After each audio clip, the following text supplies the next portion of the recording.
It's Friday, July 29th. It's after midnight, and I'm here at the Wawa station in Tampa.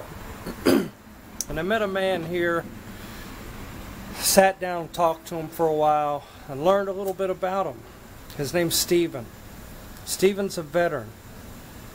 Steven has been homeless on the streets of Tampa for quite a while. He's experienced homelessness in a few different cities, but a lot of it here in Tampa. And we talked a little bit about his military service, what he's experienced, what he goes through on the streets, and just some good conversation. Well, let's meet Steven. Hey, Steven. Hey. So your name is Steven Dudding, right? Yes, sir. And you were in what branch? 82nd, Fayetteville, Fort Bragg. That's U.S. Army? Yes. And Ranger. You're an Army Ranger. And how long did you do? 2 tours, 4 years. 2 tours to where? One Iraq, one Afghanistan. Okay. And how long ago was that? Oh, that was back in the, oh my God, 94 to 98. So, tell me a little bit about your experience with that. 99? Yeah. Tell me a little bit about your experience with being a veteran on the streets, what you were telling me earlier. We get treated like we don't even belong in our own country. A lot of us do. You see a lot of vets that are out here on the streets with the missing limbs and wheelchairs, and just holding a sign on it or something, or even holding their hat out, you know, disabled vet hat, you know, and get arrested for just trying to survive and get by. And you said that you were recently arrested for trespassing after you got out of the hospital. Yeah, I just walked right from the hospital on Bruce B. Downs and Fletcher. I just got out of the hospital there for my pancreas. I had a pancreas attack, you know. And yeah, and I just walked across the Walgreens parking lot. Did the officers that arrested you know you? Yeah, they like 9 months prior, they had gave me a warning, and it was just a fluke, man. You know, and it's just taking a shortcut across the parking lot. I could have just walked the sidewalk, and maybe wouldn't have been bothered with them. You know, they wouldn't have bothered me. So those officers, they knew you, and they know your homeless status, right? Yeah, and then these 2 officers, well, one of them, I guess he was brand new to, you know, a rookie, you know, like I said, brand new to the force, you know, and just took it upon himself to interrogate and bug me, you know, like that, you know, for what reason? How long did you spend in jail for that 21 trespass? days. 21 days for that trespass. Yeah. And what happened when you get out of jail? Do they send you to a re-entry program? Do they help you out because you're homeless, or do they do anything at all? No, they sent me right back out. Just right back out on the street. Open the door and. Well, yeah, when they took me to Falkenberg, the jail there, you know, Falkenberg jail. Yeah, because you know, I do drink alcohol, and sometimes you know, they have to monitor people that, you know, do drink, you know, a lot like that, you know, and with medications. For detox. Yeah, detox for the meds and everything. Yeah, they have to monitor you. So they put me in Falkenberg, you know, in the JIA unit. You know, that's a jail in-housing unit for the people with infirmary. You know? Yeah. And it sent me right back out, walking the street again. What is that like, detoxing in jail? Not cool at all. Yeah. You know, I mean, the nurses, you know, the new healthcare system that they have set up in there is not appropriate. I mean, I tell you, it is not appropriate for the needs of the people that have the ailments and disabilities that they have, No, there should be a restructure system set up. So when they put you out on the street, like you said, they didn't. Not even a bus pass. That's it. No bus pass, no nothing. Just walk out. Get out and walk them, you know. So where do you go from there? What do you do? What I did, what I had to, I had to do. I walked past the 7-Eleven, you know, coming out of there, there's a 7-Eleven, and I walked to the MLK Boulevard, took a left, you know, coming this way, walking towards this, you know, west, you know, and I went to the McDonald's, and I had to panhandle $2 for a bus pass to get back, you know, where I was going, we're over here, you know. What kind of interaction or how often do you have with any law enforcement, any type of homeless outreach, or anybody that could offer you help? None. Do you know any of the officers? Donaldson. That's Deputy Donaldson? Yeah. From the Sheriff's Office? Mm-hmm. When was the last time you saw him? Down at Town and Country. You know, out in Town and Country, it's been, oh my, it's been about a little over a year ago. Does he offer you anything, a program or housing or a bed anywhere? Well, he offered me like paperwork to, you know, to like maybe try to schedule something, you know, for this and that, but you know, but I'm not saying anything derogatory against Officer Donaldson. I think he's a very fine individual.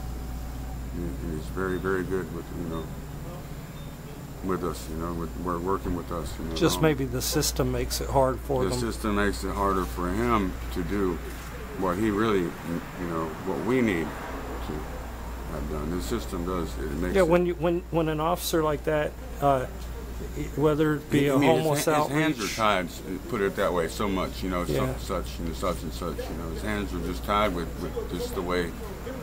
Yeah, there's nowhere for them to take you. Yeah, that's it. They can ask you questions, but they have to leave you on the street because there's no shelter, no place to take you to. Exactly, man, James. Yeah, exactly. And it's like I said, that's what I say. His hands are kind of tied too. You know. Yeah. What do you think? You know, I'm sure you know other people out on the street. What do you think that Hillsborough County and the city of Tampa could do to ease homelessness and make it better for the people that are out there and help people off the street into housing? What kind of ideas do you have?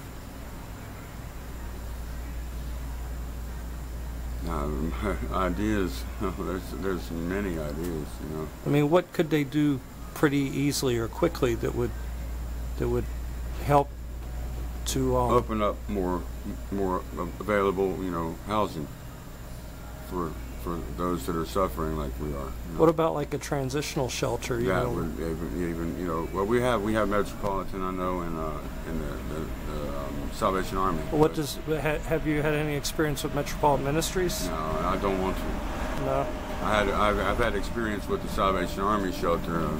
I was there. Hey, no parking there. This when I first came into Tampa, I went to the Salvation Army, and it was 40 degrees out. Well, I stayed there one night. You know, the first few nights are free, and then they charge you $10 a night. You know they don't have free nights anymore, right? No, not at all. Yeah. Is it that nice? Yep, they did away with the free nights. That's pretty nice, isn't it? You know. So, yeah. But anyhow, going back to the story, and I stayed there one night. Woke up the next morning, my backpack was gone. I walked out of there with nothing but a shirt, shorts, and no shoes on my feet. All my property was stolen. Did you tell them? Yeah. What did they say? Nothing. Nothing you can do. No. And do they even have cameras in there where they could see who took your stuff, maybe, I wonder? You don't know? Nobody even wanted to, you know. Tough luck. Yeah, nobody wanted to even, you know, pursue it. You know, I'm like, man, you know, everything I have, I'm walking in 40-degree weather now, out on the street with no shoes on my feet. Yeah. all my clothes and my backpack is gone, everything, you know, and I have blankets and a couple blankets in there, little blankets and stuff, you know. Everything is gone. They didn't even want to, you know.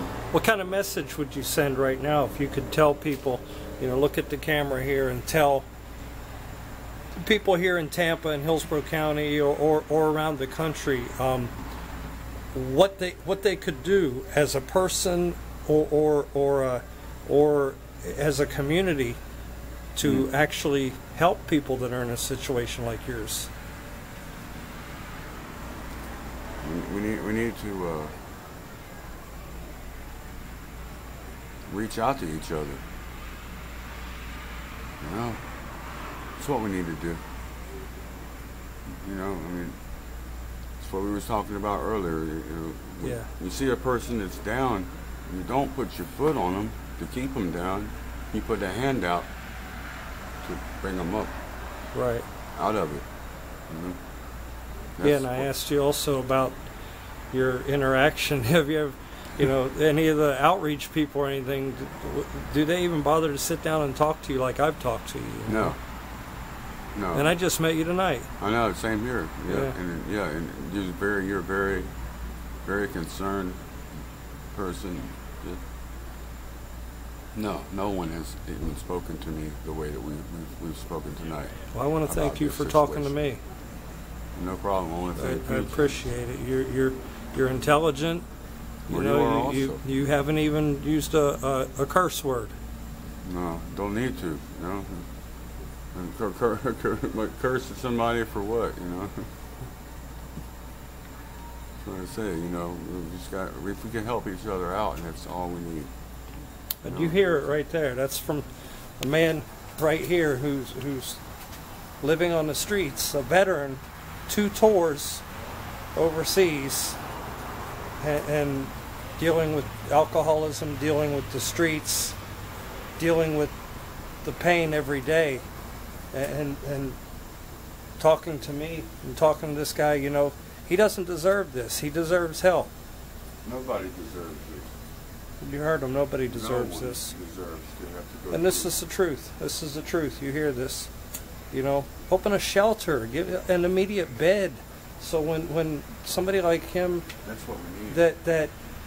that is encountered, that has a place, and give them a chance instead of having to sleep in the bushes or on the concrete or under a table, or, you know, it's ridiculous. It is really ridiculous. I want you to think about that. You just watched this video. I want you to think about what you just heard from me and from this gentleman here. And I want you to put it in the comments what you think about what you heard. I want you to share this video. I want you to share it with your council members, with your county commissioners, with your mayors, with the community here in Tampa, around Florida, the governor, anybody you think that needs to hear this. I want you to share it. You know, for this man, for people that are out there. They need it. They need to be heard. They need to be treated human again. Absolutely. You know. Thank you for watching this video. Have a great day.